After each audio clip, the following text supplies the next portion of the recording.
একটি গ্রামে রাস্তার ধারে একটি গাছ ছিল।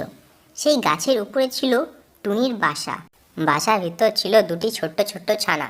তারা উঠতে পারতো না, কিন্তু চোখ মেলে তাকাতো আর চিঁচি করে ডাকতো। সেই পথ দিয়ে একটি দুষ্টু বিড়াল যাচ্ছিল। সে শুধু মনে মনে ভাবে টুনটুনি ছানাগুলোকে কিভাবে খাবে। বিড়ালটি গাছের তলায় এসে টুনটুনিকে জিজ্ঞাসা করলো, কি করছিস রে টুনটুনি? টুনটুনি বিড়ালকে দেখে বলল, প্রণাম হই মহারাজা। তাতে বিড়ালটি ভারী খুশি হয়ে চলে গেল।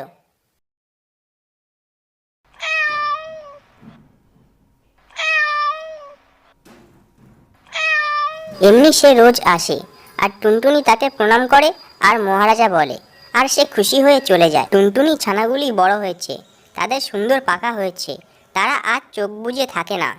তা দেখে টুনটুনি তাদের বলল, কি রে বাছারা, তোরা এবার উঠতে পারবি তো?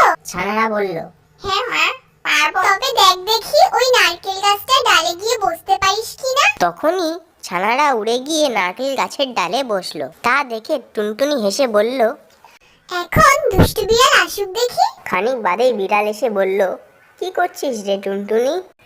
তখন টুনি তাকে বলল, দূর হ লক্ষ্মী ছাড়া বিড়াল। বলেই ফুরুত করে উড়ে গেল।